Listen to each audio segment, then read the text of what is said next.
And he really started from the very bottom and worked his way up to the top. And at the grand old age of 24, J. Paul Getty made his first $1 million, which was thank you so much, which was a substantial amount in those days. And he told his father that he was going to retire. And his father said, "Don't you dare." So he didn't dare and went on to become the richest man in America. Now, happily for us, Mr. Getty was very, very interested in art. He collected it and believed that art should be shared with everybody. And when he bought the ranch house, you can't see it from here, but it's in an area which is not open to the public, but if you go upstairs and you go to the restaurant, have a look that way and you'll see its red roof. Mr. Getty bought the ranch house and stayed there for a short while, and while he was there he thought of a wonderful idea of building his very own museum. He imagined himself retiring and having a path directly to the museum where he could walk anytime he wanted and visit his art in the museum. He had this idea but decided that it would be more convenient to live in England where he could conduct his oil business with Europe and collect his art right there in Europe. So he moved to a very fancy house called Sutton Place, and while he was there he offered to have his ranch house open to the public 3 times a week. And in about 1954, this is what happened. People tell me that it was great fun to visit in this private home and see his artworks. Mr. Getty didn't like this. He kept writing back saying, "Are they spoiling our floors? Are they spoiling the middle floor, the wooden floors?" And he was assured that everything was okay, but that's when he decided he would build his museum and move his artworks into that, and that would be for the public. Now, we have a very interesting person who comes to talk to the docents every now and again, and he was Mr. Getty's first director of the museum. His name is Steve Garrett, and he was in the time that Mr. Getty wanted to build his museum, Steve Garrett was a young student, just graduated in England as an architect, and he saw this advert for somebody who was prepared to go to Malibu, California to direct the building of a museum. This is just for me. And had an appointment with Mr. Getty, toddled along to Sutton Place, and got the position. Mr. Getty said to him during his interview, and this is all the bottom of how Mr. Garrett has spoken to us and told us about Mr. Getty. And he says he had a very deep, gravelly voice, he was very serious. And when Mr. Garrett was doing his interview, he said, "You do know what the Villa de Papyrus is, don't you?" Steve Garrett said, yes, I know. And he got the position. He hurried to the British Museum Library to find out what this Villa de Papyri was. This is what he found out. It was a hot August afternoon, the 24th of August to be exact, in the year 79 AD. The people of Herculaneum. Has anybody been to or heard of Pompeii? Pompeii is on the Bay of Naples, and we know that that was destroyed by the eruption of Mount Vesuvius. Well, Herculaneum, where this villa was buried, was closer to Mount Vesuvius than Pompeii. And the people in Herculaneum on the 24th of August were very busy getting ready to celebrate the Feast of Vulcan.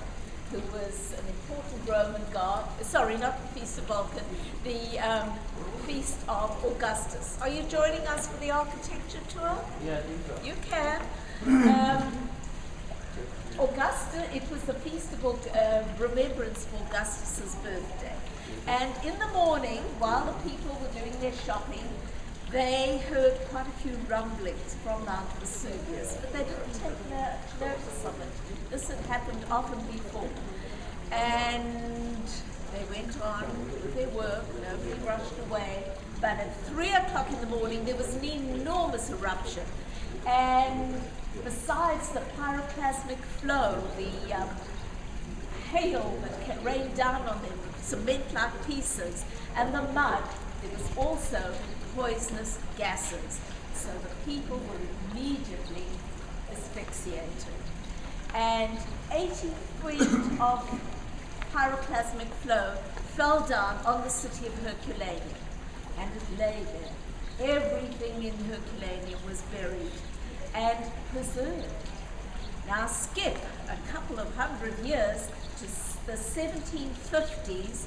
This area was owned by the Bourbon kings, and as they began to dig ditches and wells, so incredible pieces were brought up, and they were Greek or Roman statuary, mosaics, paintings, theatre seats, marbles, and they said we knew there was something very interesting underground.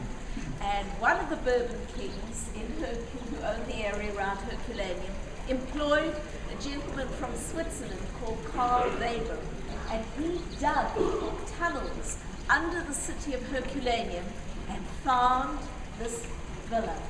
He described it, he wrote exact diagrams, architectural drawings of this home to the exact dimensions. He brought up sculptures and marble floors, and these were all put into the National Museum of Naples. And the actual museum, as described by Mr. Weber, is what Mr. Getty knew about and had reproduced for his museum. So that is what we have here today. The size, the scope, the furnishings of what a Roman country home would have looked like in the time of 79 AD. Now, who arrived here and parked in the parking lot? You all must have. And you took a path with this rough kind of looking cement around it. This is the new surrounding that was built to enhance the museum. And also the museum was changed, and originally, was anybody here about 10, 15 years ago and saw the museum as it was originally? You did.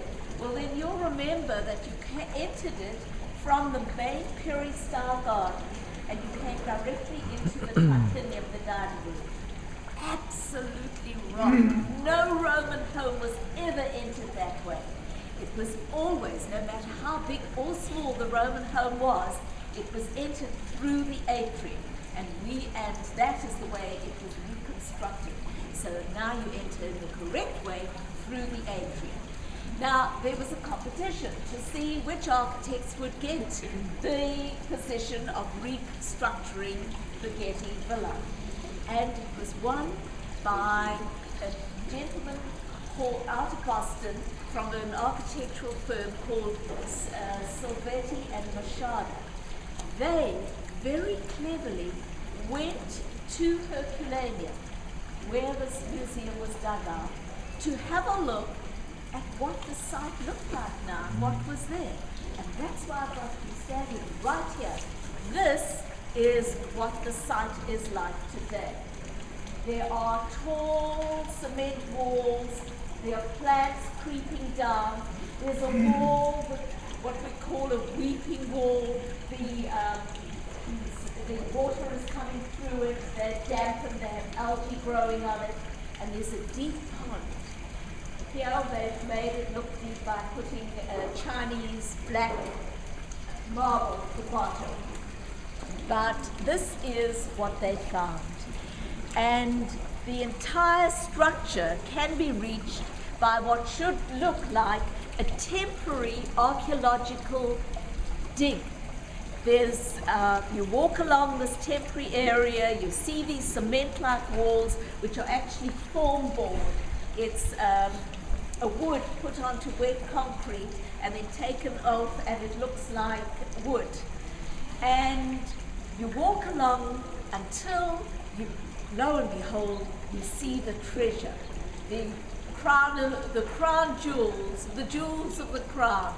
And that is the excavation showing you the Villa dei Lipari, supposedly just opened up. And it's not how it looked when Mr. Faber discovered it, but that's the idea. And that's why they have made this long pathway. They have made a temporary looking ramp. It's really for wheelchairs or strollers. It's got a temporary look so that the whole area looks like a dig. And from this corner you can see the new cafe and those pillars. Can you see the pillars going up? What do you notice about them? They haven't quite reached the top.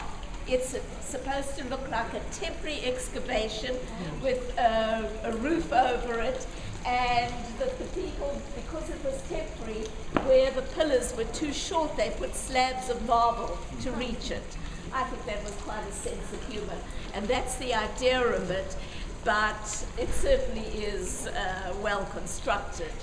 So let's go into the museum now, through the correct entrance, through the atrium, and on your right you'll notice that they've also added a Greek theatre, so that they use the background of the villa and as a stage, and it's a wonderful occurrence to watch one of the Greek plays there. If you have any questions, please stop me and ask or pass your comments. We have a question. How long did the reconstruction take, and when was it finished? Oh, good. I was supposed to tell you that. It started where the museum closed when the new museum opened in 1997. Hopefully it would have taken 3 years to reconstruct this, but in fact it took 6 years because they had a lot of problems with the Coastal Commission getting permission to have more parking structures, to build opposite the sea, and that took a really long